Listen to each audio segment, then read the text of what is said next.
Good afternoon all. My name is Priya सरोई।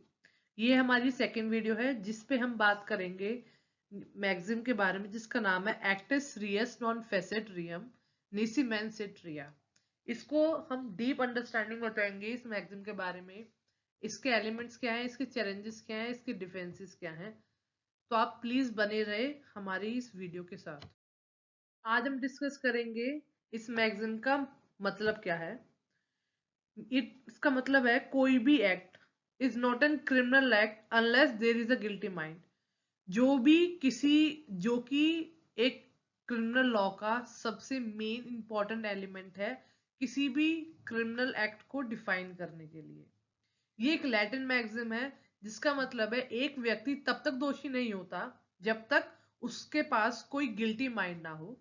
इसके basically दो elements हैं। पहला जो एलिमेंट है बात करता है एक्टस रियस के बारे में, जो डिनोट करता है गिल्टी एक्ट से।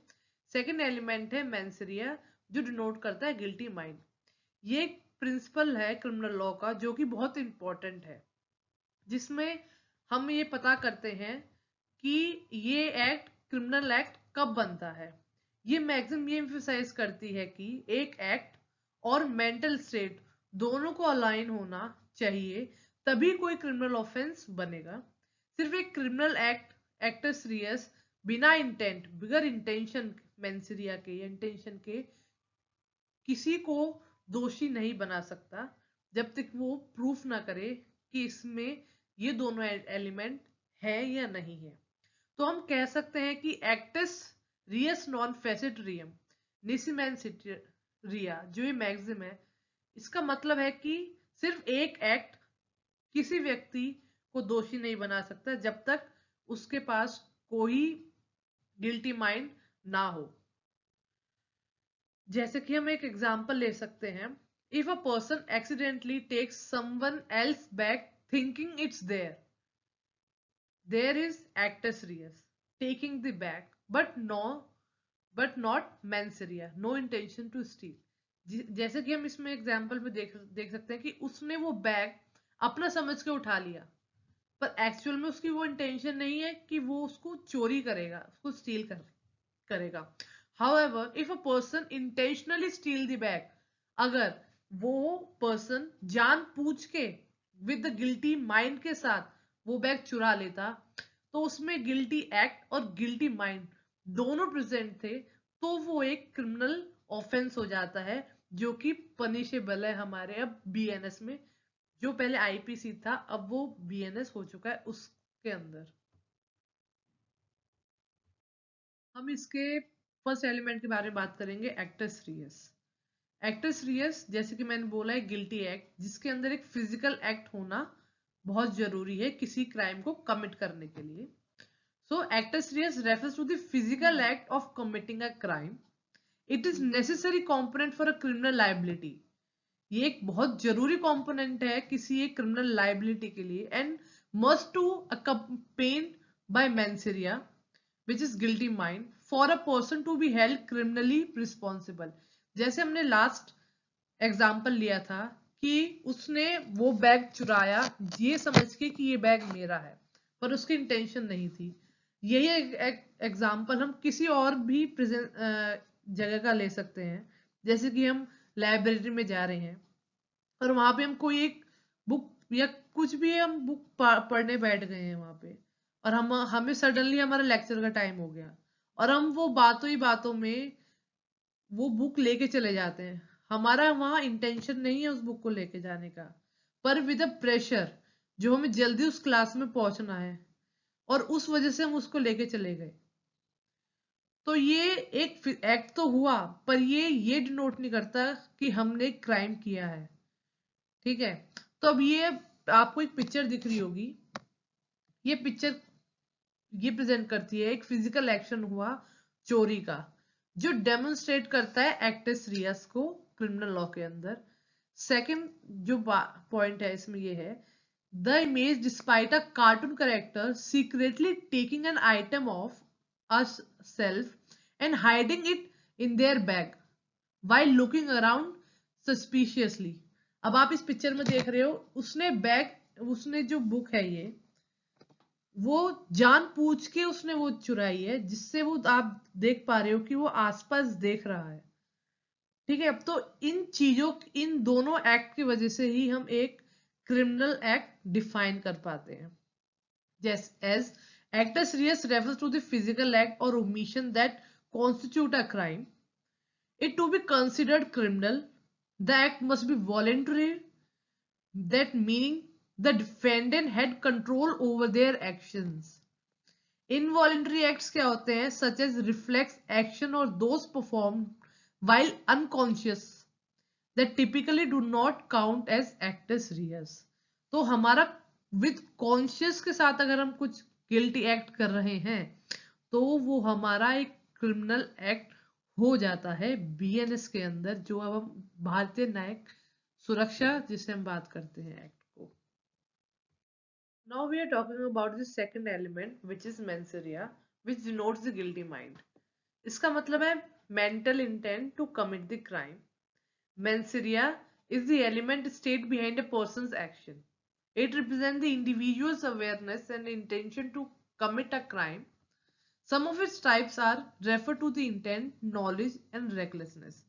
So इसका मतलब ये है कि किसी भी व्यक्ति की मानसिक स्थिति या इरादा हो उस क्राइम को करने का, तो वो हमारा एक गिल्टी माइंड बताता है, जिसमें हमारे 3 कैरेक्टरिस्टिक्स आते हैं। पहला इंटेंशन, जो भी कोई व्यक्ति जानबूझकर अपराध करता है उसे हम इंटेंशन कहते हैं। सेकंड कैरेक्टरिस्टिक्स है रेकलेसनेस, जब व्यक्ति जहां तक है उसका एक्शन से नुकसान हो सकता है फिर भी वही एक्शन वो कर रहा है, तो वो रेकलेसनेस कह सकते हैं हम उसे। जानबूझ के वो चीज कर रहा है जो कि गलत है, उसे वो इग्नोर भी कर सकता है पर नहीं, वो उस चीज को कर रहा है। नेग्लिजेंस क्या है? जब कोई व्यक्ति ध्यान नहीं देता और उसके एक्शन से नुकसान हो जाता है। जैसे most of the time driving driving करते हुए हमारे नेग्लिजेंस की वजह से एक्सीडेंट कमिट हो जाता है, किसी की माइट डेथ हो जाती है, किसी को चोट लग जाती है। तो ये सब चीज, ये तीनों करेक्टरिस्टिक्स हैं जो कि एक गिल्टी माइंड को डिनोट करते हैं। जैसे कि आप इस पिक्चर में आप देख सकते हो, a person must have the intention to commit a crime or be aware of their wrongdoing to be held criminal responsible. अगर एक व्यक्ति किसी चीज को चोरी करने का प्लान बनाता है तो ये मेंस रिया है, चाहे उसने अभी तक कुछ किया हो या ना किया हो। So this picture depict thinking about this stealing an item but has not taken any action yet. वो सोच तो रहा है उसे चुराने का पर उसने अभी तक कोई एक्शन नहीं लिया।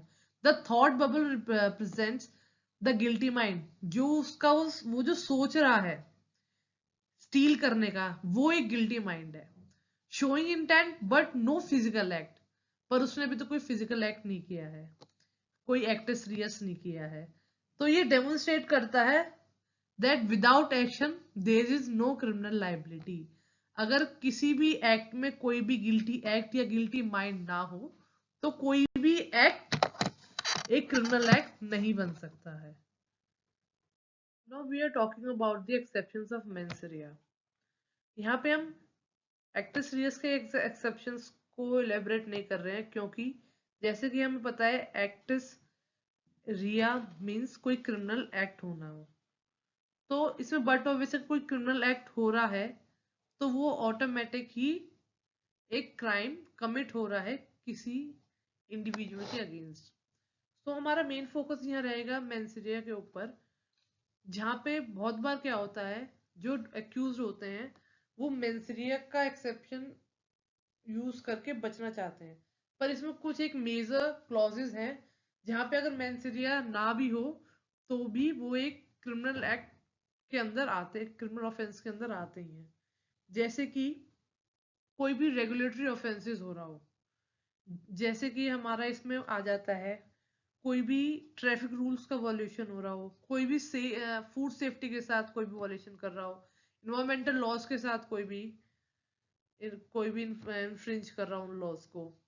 फिर हम बात करते हैं पब्लिक न्यूसेंस की। पब्लिक न्यूसेंस में बहुत बार क्या होता है कि हेल्थ इश्यूज हो जाते हैं, हार्ट अटैक की प्रॉब्लम्स हम बहुत मेजरली सुनने में आती है, हमें लोगों को हो जाती है, क्योंकि पब्लिक न्यूसेंस एक ऐसा पार्ट है जो पूरी ऑल ओवर पब्लिक की हेल्थ को इन्फ्लुएंस करता है। जैसे कि बहुत बार इतने लाउड म्यूजिक चला देते हैं जो जिनको ऑलरेडी हार्ट की प्रॉब्लम होती है, इंडिविजुअल्स को, लोगों को, तो उस वजह से उनको दोबारा भी हार्ट अटैक होने के चांसेस होते हैं। फिर कुछ केसेस हैं जो सिविल राइट्स को इन्फोर्स कर रहे हैं क्रिमिनल लॉ के अंदर। तो ये 3 एस्पेक्ट्स हैं जहाँ पे मेंसरिया अगर ना भी हो तो भी वो एक क्रिमिनल एक्ट ही होगा, किसी भी इंडिविजुअल अगर कोई कर रहा है उसके अंदर। सो मेंसरिया अब आईपीसी जो कि बीएनएस हो चुका है उसके हिसाब से क्या डिफाइन करता है। So IPC as in BNS does not define mens rea separately but including terms जैसे कि इंटरनेशनली, या डिसऑनेस्ट कर रहा है, कोई फ्रॉड कर रहा है, कोई मिसलीनियस कर रहा है किसी के सामने।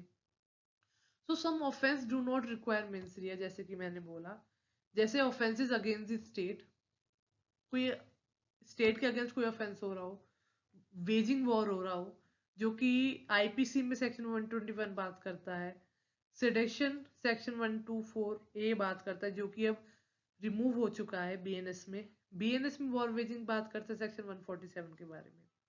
सेकंड हमारा किडनैपिंग हो गया, अबडक्शन हो गया, जो अब रिसेंट बीएनएस में 137 सेक्शन बात करते हैं।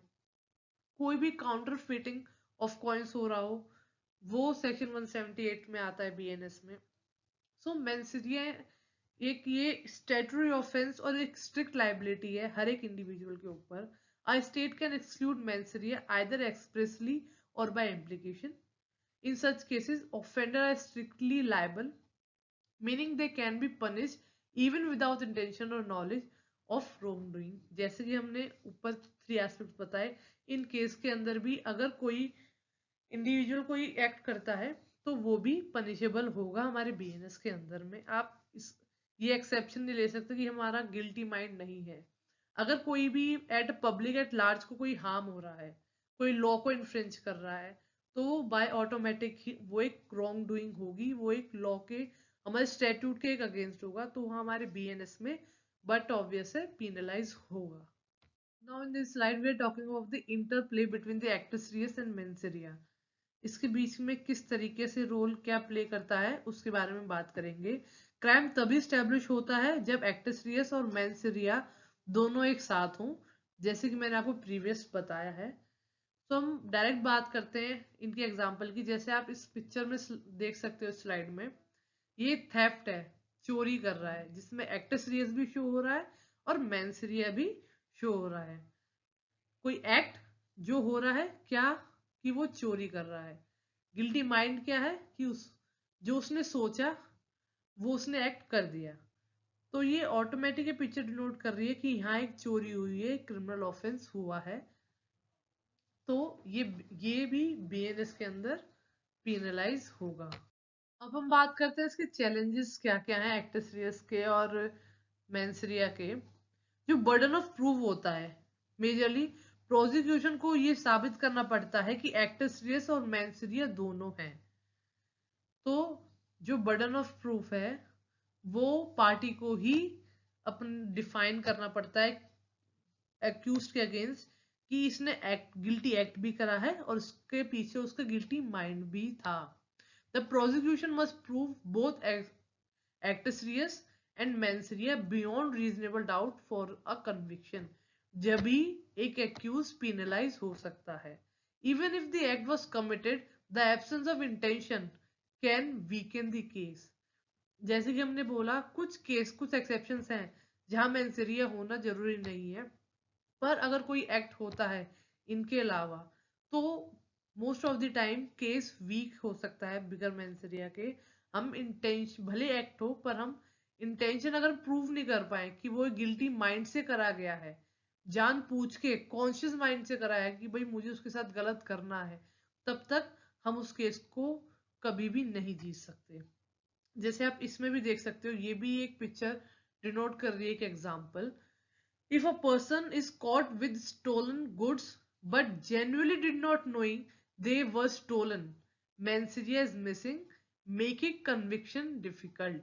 जैसे कि मैंने आपको बताया कि एक मैंसरिया कितना बड़ा रोल प्ले करता है किसी भी एक्यूज को पिनलाइज कराने के लिए।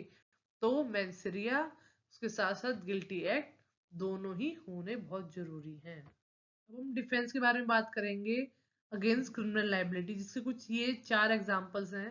पहला है ऑटोमेटिज्म, दूसरा ड्यूरिस, तीसरा इंसैनिटी, चौथा है मिस्टेक ऑफ फैक्ट्स। आप इस पिक्चर में भी देख सकते हो।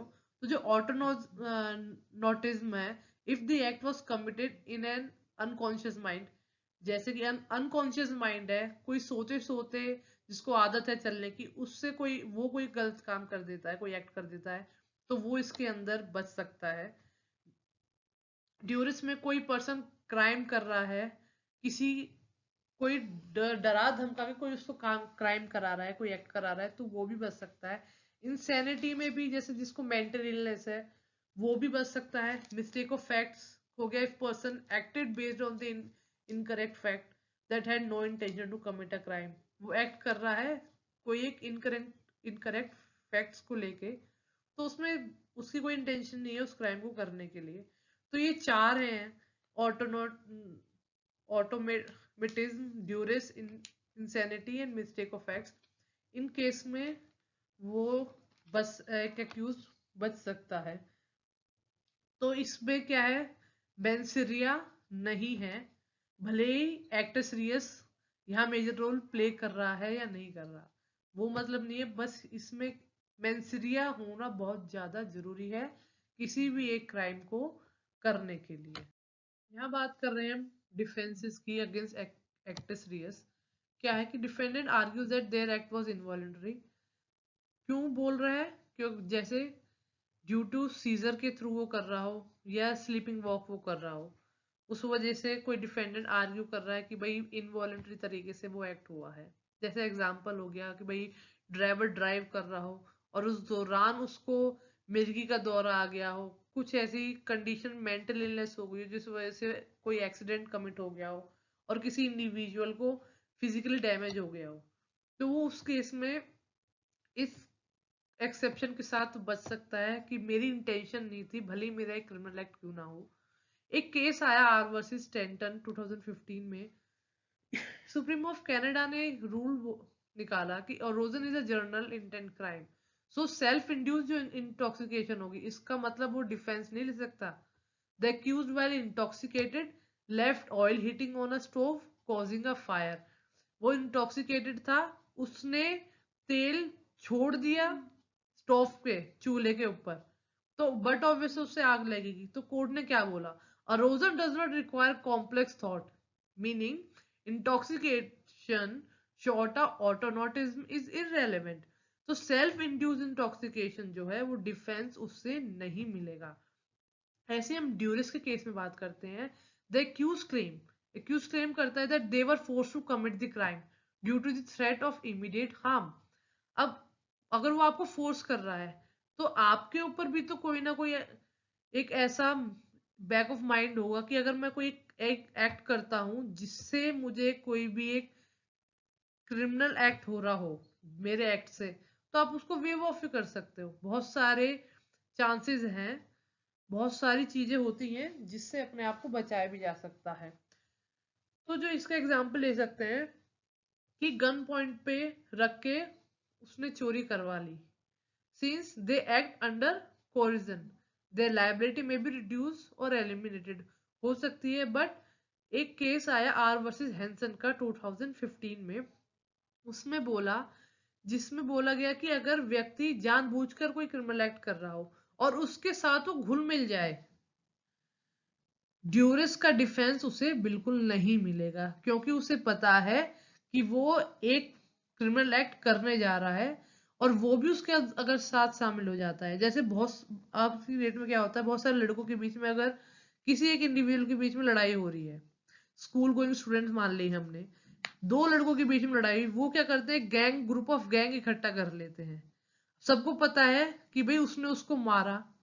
अब एक ग्रुप ऑफ गैंग इकट्ठा हो गया और सबने एक दूसरे को हिट करना चालू कर दिया, तो ये नहीं कह सकते भाई उसने हमें बोला तो हम इसलिए आए। उनको पूरी नॉलेज थी, तो वो इस चीज के लिए वो लायबल होंगे। उन्होंने क्रिमिनल एक्ट किया तो वो इस चीज को लेके नहीं बच सकते कि भाई उसने हमें बोला, हम डर से या ड्यूरेस के चक्कर में हम गए नहीं। तो इसी चीज के ऊपर ये केस आया था जिसमें बोला अगर आप भले ही वो क्रिमिनल एक्ट कर रहा हो पर आप भी उसके साथ घुल मिल गए हो तो आप भी उतने ही लायबल होगे जितना। अब हम बात करते हैं डिफेंसेस अगेंस्ट मेंसरिया के क्या क्या डिफेंस है। पहला पॉइंट में हम बात करते हैं insanity. If a defendant was mentally incapable of understanding their actions or distinguish right from wrong, they may not be held criminal responsible. जैसे कि आप समझ पा रहे हो, अगर व्यक्ति मेंटली इनकेपेबल हो तो मेंसरिया नहीं मान सकते। जैसे कि बहुत बहुत बार क्या होता है, कुछ बच्चों के ऑटिज्म होता है, उनका वो मिसयूज करते हैं और कुछ एक क्रिमिनल सॉरी को एक एक्ट करा देते हैं, किसका मर्डर करा देते हैं। तो वो उस चीज के चक्कर में ये एक्सेप्शन लेके कि भाई बच्चे ने मार दिया तो जो उनके गार्जियन या जो भी उनसे जुड़ा हुआ होगा वो भी उतना ही पनिशेबल होगा। ठीक है, क्योंकि वो जानबूझ के विद मेंटल इंटेंशन, वो मेंटल सॉरी इंटेंशन के साथ वो कोई क्राइम करवा रहे हैं। जैसे अ पर्सन विद सर्वर कर रहा है वो कुछ भी जानबूझ के, तो इसका मतलब ये नहीं कि वो बच सकता है। जैसे कि केस है आर वर्सेस एम 191843 का है, जिसमें कोर्ट ने इंसेंटी को डिफेंस लेते हुए बोला कि एक स्टैंडर्ड टैग किया जाना चाहिए कि इंसेनिटी को हम किन किन केसेस में डिफेंस ले सकते हैं इंसेनिटी को लेके। तो जो मिस्टेक ऑफ फैक्ट है, अगर एक व्यक्ति किसी भी फैक्ट को गलत समझकर बिना इरादे के कोई एक्शन कर रहा है तो उसको हम कह सकते हैं भाई मिस्टेक ऑफ फैक्ट हो गया है। जैसे एक केस है चिरांगी वर्सेस स्टेट 1952 का केस है, जिसमें एक्यूज ने सोचा कि उसने एक जानवर मारा है पर वो उसका अपना ही बेटा था। तो हमें बहुत समझ के सोच समझ के कोई भी एक्ट करना चाहिए। ठीक है, जैसे कि मैंने आपको प्रीवियस मिस्टेक ऑफ फैक्ट क्या होता है वो बताया। If a defendant misunderstood a critical fact they may lack of criminal intention. उसने सोचा क्या और हो क्या गया उस, जैसे कि एग्जांपल मैंने भी बताया कि ए बहुत बड़े पार्क में गया, एक फील्ड में गया, वहां पे उसने किसी वाइल्ड एनिमल को मारने की सोची और सोची क्या वो उसने एक्ट करा, पर उसके वो एक्ट करने से वो एनिमल की जगह एक ह्यूमन की डेथ हो गई। तो एक एक्ट हुआ और क्रिमिनल, भले ही क्रिमिनल इंटेंशन ना हो, किसी का मर्डर करना, किसी की डेथ करना अपने में ही एक क्रिमिनल लाइबिलिटी हो जाती है इंसान की। ठीक है, तो जो ये केस था चिरंगी वर्सेस स्टेट का, तो इसमें क्या हुआ था, जो एक्यूज जो था उसने खुद ही अपने बेटे को मार दिया एक वाइल्ड एनिमल समझ के। He genuinely mistake the victim for a dangerous animal in the dark. तो जो इसका इशू था वो can mistake of fact be a valid defence is a in a murder charges. क्या हो सकता है, तो कोर्ट ने हेल्ड करा honest and reasonable mistake of fact can be defense under section 76 of IPC। ये मैं सेक्शन लिखना भूल गई हूँ, मैं आपको बता दूंगी क्या है। If person act without criminal intention, उस केस में वो मिस्टेक ऑफ फैक्ट को लेते हुए बच सकता है। Since Chirangi had no intention to kill a human, his mistake belief neglected that menseria guilty mind required for murder। तो उसका की लेसन यही है, honest and reasonable mistake of fact एक वैलिड डिफेंस होगा। तो ये जो मैंने आपको सेक्शन 76 बताया आईपीसी का, ये बीएनएस में सेक्शन 14 बात करता है। अब हम बात करते हैं जुडिशियल इंटरप्रिटेशंस और एविडेंस कितने जरूरी हैं। कोई कोर्ट एक्टस रियस और मेंस को किस तरीके से एस्टेब्लिश करता है, किस तरीके से केस पे काम करता है, किस तरीके से cross examination, evidence, expert opinion, witness testimony को देखते हुए कोई भी एक गिल्ट प्रूव होता है। तो जजेस सब इन चीजों पर रिलाय करते हैं जब भी एक केस का डिसीजन आता है। तो जो judicial directions play a key role in interpreting intent and voluntary action. इसका एग्जांपल है सेल्फ डिफेंस केसेस जो होते हैं। अ केस में rule that all the defendant killed someone, they lacked criminal intent because they acted out of necessity.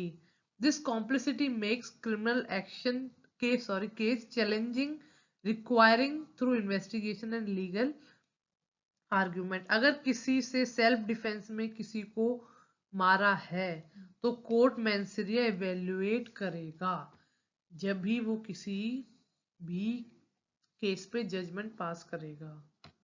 Here I conclude all my PPT. So conclusion के बारे में बात करते हैं।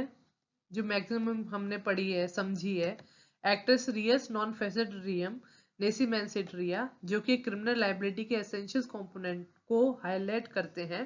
दोनों एक्ट्रेस रियस कोई भी फिजिकल एक्ट और मैंसरिया कोई भी मेंटल स्टेट का होना बहुत जरूरी है। इस प्रिंसिपल को थ्रू जस्टिस इंश्योर होता है कि व्यक्ति को तभी पनिश किया जाएगा जब उसके एक्शन और इंटेंशन क्रिमिनल रिस्पॉन्सिबिलिटी को रिफ्लेक्ट करेंगे।